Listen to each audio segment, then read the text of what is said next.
tal? Buenas tardes. Este es el resumen semanal de noticias del Proyecto Económico. A continuación, una síntesis de lo ocurrido en los principales mercados del mundo. En América Latina, los resultados para la semana que finaliza fueron mayoritariamente negativos, a excepción de Buenos Aires, donde su principal indicador, el índice Merval, registró una variación positiva en la semana del 3,91%, el resto de los mercados registraron pérdidas. En San Pablo, la caída fue del 1,22%, en México del 2,95%, mientras que en Santiago de Chile y Colombia, las pérdidas fueron del 1,35% y 4,67% respectivamente. En Estados Unidos, su principal indicador, el índice industrial Dow Jones, cerró el viernes en 15.761,78 puntos básicos, con una mejora en la semana del 0,93%. Por su parte, el Nasdaq 100 registró una caída del 0,38% y el Standard & Poor's 500 registró una variación positiva del 0,50%. En el continente europeo, al igual que en el resto del mundo, las caídas fueron generalizadas. En Londres, la variación fue negativa del 0,39%. En París, el CAC 40 cerró la semana con pérdidas del 0,29%. En Madrid, la caída fue del 0,92% y en Milán, la variación fue negativa del 1,05%. Por su parte, Frankfurt registró una mejora del 0,78%. En Asia, las variaciones para la semana que finaliza fueron negativas. En Japón, el índice Nikkei 225 cerró la semana con una caída del 4,56%. En Hong Kong, el índice Hang Seng registró pérdidas del orden del 2,17%. Por su parte, en Seúl, la caída fue del 2,67% y en Shanghái del 2,02%. El siguiente segmento es presentado por 5 Ruedas, el diario del inversor bursátil. Buen fin de semana a todos, mi nombre es Guillermo Poplaski y en esta ocasión les vengo a traer el análisis técnico del índice Merval con cierre al 8 de noviembre de 2013. La característica principal de esta semana es que el Merval perdió el rumbo fijo que tenía hacia arriba. Las principales acciones líderes se movieron con disparidad de acuerdo a los estados de resultados presentados ante la Bolsa de Comercio de Buenos Aires. El lunes y martes, la bolsa porteña se movió al alza, pero al volver del miércoles feriado se produjeron fuertes bajas que llevaron a que el índice Merval marcara un nuevo máximo decreciente con respecto al máximo histórico registrado en 5.696 puntos el día lunes 21 de octubre. En estos momentos se encuentra en un periodo correctivo, lo que indica que esta caída trae oportunidades de compra a corto plazo, aprovechando la volatilidad de los mercados. Sin embargo, se recomienda cautela, ya que sigue pendiente el objetivo de caída hasta 5.000 puntos, es decir, un 5,55% menos que el cierre de esta semana. La próxima semana, si cierra por encima de 5.520 puntos, anularía dicha caída al corto plazo. En cuanto a los indicadores, sigue respetando a la media móvil de 20 ruedas y el índice de fuerza relativa indica que sigue predominando la fuerza compradora por sobre la vendedora. Bueno amigos, eso fue todo por hoy, esperamos que les haya servido. Recuerden registrarse en nuestra web para recibir las actualizaciones en su mail. Nos estaremos viendo la próxima semana con más análisis técnico del índice Merval. Este segmento fue presentado por 5 Ruedas, el diario del inversor bursátil. En el ámbito local, las mayores alzas registradas en la Bolsa de Comercio de Buenos Aires durante la semana que finaliza fueron: Petrolera del Cono Sur con una mejora del 14,65%, Banco Hipotecario mejorando un 10,36%, YPF mejorando un 9,95%, Inversora Juramento con una mejora en la semana del 8,82% y Capex registrando en la semana ganancias por el orden del 8,16%.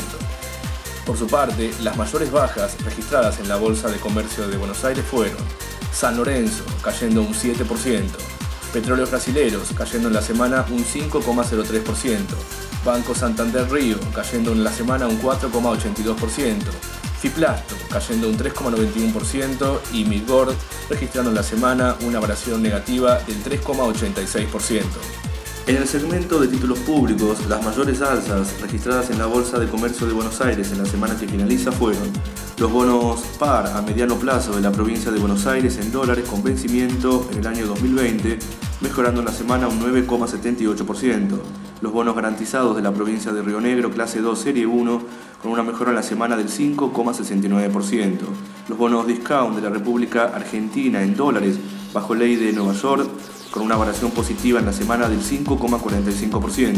Los bonos de consolidación del Gobierno Nacional en pesos, cuarta serie, mejorando la semana un 5,09%, y los títulos discount en dólares bajo ley de Nueva York, con vencimiento en diciembre del año 2033, registrando en la semana una mejora del 4,97%. En cuanto a las mayores bajas, las mismas fueron registradas en los títulos quasi par en pesos con vencimiento en diciembre del 2045, cayendo en la semana un 3,06%. Los títulos discount en dólares bajo ley argentina, con una variación en la semana del 2,67% negativa. Los bonos de la provincia de Buenos Aires al 9,375%, con vencimiento en el 2018, cayendo en la semana un 0,94%. Los títulos discount en pesos bajo ley argentina, con vencimiento en diciembre del 2033, ajustados por SER, cayendo en la semana un 0,83%, y los títulos par denominados en pesos, con una variación negativa en la semana del 0,70%. Por su parte, los títulos públicos con mayor volumen operado en la semana que finaliza en la Bolsa de Comercio de Buenos Aires fueron los bonos del Gobierno Nacional en dólares al 7% con vencimiento en el año 2015, con un volumen negociado cercanos a los 373,8 millones de pesos. El Bonar 10 con vencimiento en el 2017 al 7%, con un volumen cercano a los 282,95 millones de pesos. Los bonos globales del Gobierno Nacional en dólares al 8,75% con vencimiento en el año 2017, con un volumen cercano en la semana de 55,4 millones de pesos. Los títulos discount en pesos bajo ley argentina con vencimiento en diciembre del 2033, ajustados por SER, y los títulos vinculados al PBI en dólares bajo ley de Nueva York, con un volumen operado durante la semana que finaliza de 25,9 millones de pesos.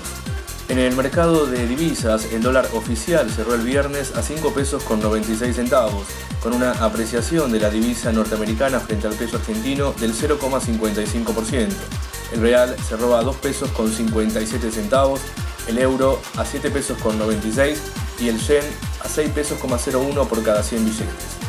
En cuanto a las noticias relevantes de la semana que finaliza, en el ámbito bursátil, la petrolera estatal argentina YPF reportó el martes un alza interanual del 87% en sus ganancias en el tercer trimestre, alcanzando los 1.414 millones de pesos. El aumento en las utilidades obedeció a un aumento de las ventas y los precios de combustibles y gas natural. Telecom Italia anunció la venta del 22,7% de sus acciones en Telecom Argentina a Fintech, socio de Clarín en Cablevisión. El comprador realizó una oferta cercana a los $1.000 millones. En el ámbito nacional, en las próximas semanas, el INVAP y la CONAE, organismos del Estado, lanzarán el Tronador 2, cohete de diseño nacional que pondrá en órbita satélites de observación. De esta forma, Argentina pasará a conformar el selecto grupo de 7 países a nivel mundial con plataforma propia de lanzamiento de cohetes. El proyecto es desarrollado íntegramente en el país por científicos de INVAP, la CONAE y el Instituto Balseiro. En el ámbito internacional, la red social Twitter, con una capitalización bursátil de más de 14.200 millones de dólares, comenzó este jueves a cotizar en la Bolsa de Comercio de Nueva York, disparándose hasta los $49 por acción, lo cual implicó en primera instancia una extraordinaria suba del 90%, mucho más de los $26 de salida por título que estableció la compañía. La agencia de calificación Standard & Poor's rebajó la nota de deuda de Francia desde AA positivo a AA. La calificadora argumentó su decisión en las débiles perspectivas de crecimiento de Francia y su escaso margen de maniobra fiscal. El riesgo de incumplimiento en cuanto a sus compromisos de deuda pública son modestos, pero pueden variar ligeramente en forma ocasional por las condiciones macroeconómicas. Finalizamos así este resumen semanal de noticias. Agradecemos el suministro de datos a 5 ruedas y los invitamos a visitar para más información nuestro sitio web www.proyectoeconómico.com. Somos Guillermo Poplaski y Alejandro Torres. Hasta la próxima semana.